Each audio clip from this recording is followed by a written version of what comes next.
ஃபிசிக்ஸில் என்ன சொல்கிறாங்க அப்படின்னா everything energy, everything made up of energy. அதுவும் இல்லாமல் சக்தியை ஆக்கவும் முடியாது, அழிக்கவும் முடியாது, ஒரு சக்தியிலிருந்து இன்னொரு சக்தியாக மாற்ற முடியும். இது இப்போ ஃபிசிக்ஸ் எதுக்கு சொல்லி தெரியுங்கன்னு கேட்குறீங்களா? அப்போ நம்ம உடம்பை வளர்க்குறது யார்? நம்ம உடம்பை உருவாக்குனது யார்? நம்ம உடம்பை பாதுகாத்துட்டு இருக்கிறது யார்? அதே உயிர் சக்தி தான். இந்த சக்தி சரியாக இருந்தால் நம்ம உடம்பு சரியாக இருக்கும். நம்ம மனசுன்னு சொல்கிறோம் பார்த்தீங்களா, மனசில் வரக்கூடிய எண்ணங்கள், மனசில் வரக்கூடிய சிந்தனைகள் இதெல்லாம் பலப்படுத்தி யார் கொண்டு போகிறது? அதுவும் பலம். பார்த்துக்கோங்க, பலப்படுத்துனதுன்னா அங்கேயும் சக்தி இன்னொரு விஷயத்தை உருவாக்க முடியும். இப்போ அதே டிரான்சாக்ஷன் காமிச்சு நீங்கள் ஒரு ஃபோன் வாங்கிட்டு வந்துடலாம். ஆக எல்லாமே சக்தி தான்.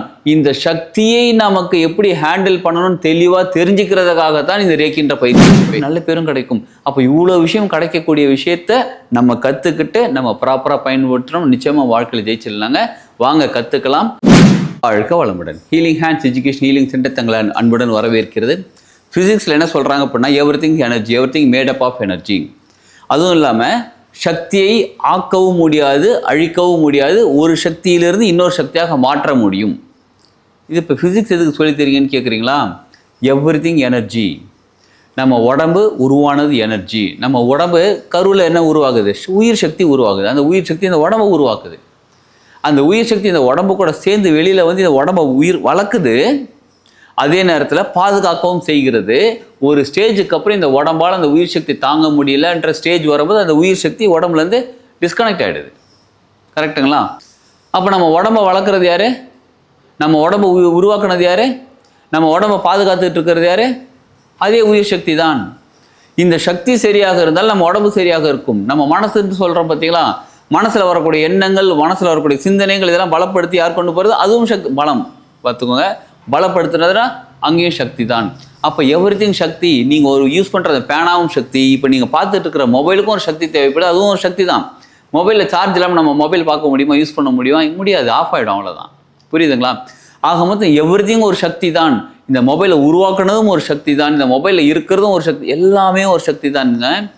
அதே மாதிரி பணம்ங்கிறதும் ஒரு சக்தி தான், ஆரோக்கியம்ங்கிறதும் ஒரு சக்தி தான், அன்பு, பாசம், நேசம் இதுவும் ஒரு சக்தி தான். இப்போ ஐ லவ் யூன்னு சொல்லலாங்க. யார்கிட்டாலும் ஐ லவ் யூன்னு சொன்னால் உங்களுக்கு கூட ரொம்ப பாசமாக இருக்கா, உங்க கூட அன்பாக இருக்குன்னு சொல்லலாம்.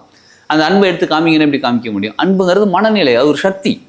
அப்போ எவ்ரிதிங் மேட் அப் ஆஃப் சக்தி. ஒரு சக்தியிலேருந்து இன்னொரு சக்தியை மாற்ற முடியும். ஒரு பணம் கொடுத்து நீங்கள் ஒரு பொருள் வாங்க முடியும், அந்த பொருளை கொடுத்து மறுபடியும் பணம் வாங்க முடியும், அதுவும் சக்தி. நம்ம நார்மலாக பணத்தை எப்படி திரும்ப அவங்க பார்க்குறோம்? இந்த உடம்பையே ஒரு பொருளாக பார்க்குறோம், பணத்தையும் ஒரு பொருளாக பார்க்குறோம். இது சக்தியாக பார்த்து பாருங்களேன். நீங்கள் உங்கள் ஃப்ரெண்டுக்கு ஒரு 10,000 ரூபாய் அனுப்பணும். என்ன பண்ணுவீங்க? மொபைல் எடுக்கிறீங்க, டிக்னு ஒரு பாஸ்வேர்ட் போகிறீங்க, என்னமோ பண்ணுறீங்க, 10,000 ரூபாய் டைப் பண்ணுறீங்க, அப்படியே அனுப்பி விட்டுறீங்க. அது அவங்களுக்கு போய் சேர்ந்துட்டு அவங்களுக்கு மெசேஜ் வருது. மெசேஜ் வச்சா உனக்கு 10,000 ரூபாய் வந்துச்சு, தேங்க்ஸ்டான்னு சொல்லி உங்களுக்கு ஃபோன் பண்ணி சொல்கிறாரு. ஓகே, எல்லாம் முடிஞ்சிடுச்சு. 10,000 ரூபாய் உங்கள் கையில் கேஷ் இருக்கா? இல்லை. அவர்கிட்ட கேஷ் கொடுத்தீங்களா? இல்லை. எப்படி இதை ட்ரான்ஸ்ஃபர் ஆச்சு? இதுவும் சக்தி தான். புரியுதுங்களா? அப்போ ஒரு சக்தி இன்னொரு விஷயத்தை உருவாக்க முடியும்.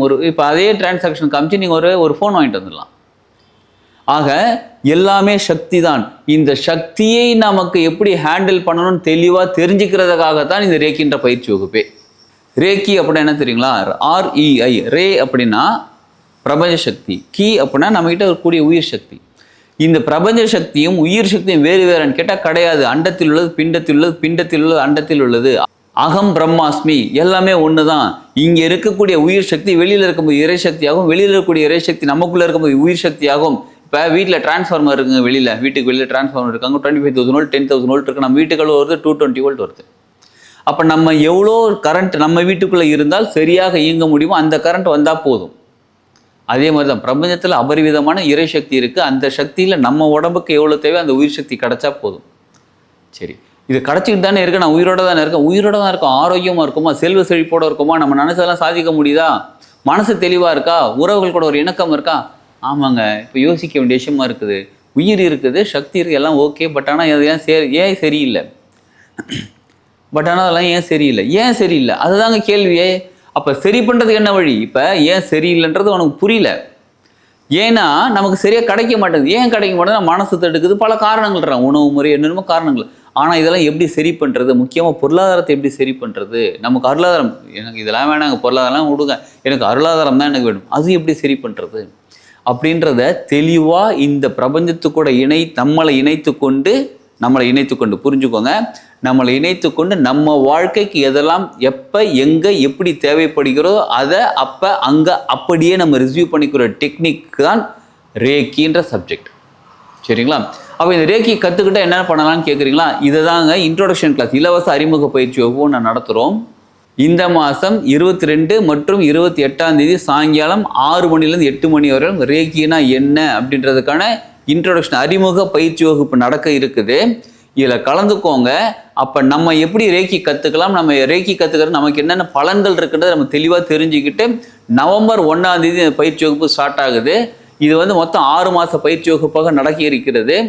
சாட்டர்டே சண்டே மட்டும் தான் கிளாஸு. காலையில் 6 மணிலேருந்து 7 மணி வரை நடக்கும் கிளாஸு. கிட்ட 42 நாட்களுக்கும் மேலான பயிற்சி வகுப்பு. இதில் ரேக்கி லெவல் 1, ரேக்கி லெவல் 2, ரேக்கி லெவல் 3 3 லெவலையும் நம்ம கற்றுக்க போகிறோம். இந்த 6 மாத பயிற்சி வகுப்பில் தொடர்ந்து நடந்துக்கிட்டே இருக்கும். இதில் நம்ம என்னெல்லாம் கற்றுக்க போகிறோம் அப்படின்னா, பொருளாதாரத்தை எப்படி இருப்பது, நமக்கு எப்படி பாதுகாப்பாக இருக்கிறது, எனர்ஜி லெவலில் பாதுகாப்பு எப்படி இருக்குது, முதல்ல பிரபஞ்சத்துக்கூட எப்படி கனெக்ட் ஆகுறது, அதை விட ரொம்ப முக்கியமானது என்ன தெரியுங்களா, நம்ம ஆழ் மனசில் முதல்ல என்னதாங்க இருக்குது, அது எப்படிங்க வெளியில் எடுத்து போடுறது, இதையும் தெரிஞ்சுக்க போயிடும். ஆழ் மனதான் நம்ம வாழ்க்கையை நடத்திக்கிட்டு இருக்கு.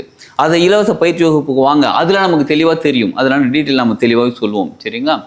இந்த பயிற்சி வகுப்பில் சொல்லிக் கொடுக்கக்கூடிய கற்றுக்கக்கூடிய சிம்பிள்ஸை பயன்படுத்தி எதை எப்போ எங்கே பயன்படுத்தணும் தெளிவாக தெரிஞ்சு அதை பயன்படுத்தி நம்ம வாழ்க்கைக்கு தேவையான விஷயங்களை அட்ராக்ட் பண்ணி நம்ம வாழ்க்கையில் சாதனை வாழ்க்கையெல்லாம் வேணாங்க, சாதாரண வாழ்க்கையை போதுங்க, கொஞ்சம் ரொம்ப கஷ்டம்தான் வெளியில் வரணும், நிச்சயமாக கிடைக்கும். இதில் இன்னொரு பெரிய அட்வான்டேஜ் என்ன தெரியுங்களா, நீங்கள் ரேக்கி ஹீலர் ஆன பிறகு ப்ராப்பராக கற்றுக்கிட்ட பிறகு நீங்கள் மற்றவங்களுக்கு ஹீலிங் கொடுக்கலாம். அதனால் உங்களுக்கு income, you can generate income, உங்களுக்கு வருமானத்தையும் நீங்கள் சம்பாதிக்க ஆரம்பிக்கலாம்.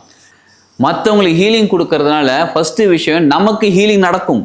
நம்ம எனர்ஜி ரிசீவ் பண்ணி தான் கொடுக்க போகிறோம், நம்மக்கிட்ட எனர்ஜி கொடுக்க போகிறதில்ல. அப்போ நம்ம எனர்ஜி ரிசீவ் பண்ணும்போது நமக்கு தேவையான விஷயங்கள் நமக்கு நடக்கும். அதே நேரத்தில் மற்றவங்களும் குணமடைவார்கள். அது மூலியமாக உங்களுக்கு வருமானம் சேரும். மற்றவங்க குணமடைதான் உங்களை வாழ்த்துவாங்க, பாராட்டுவாங்க.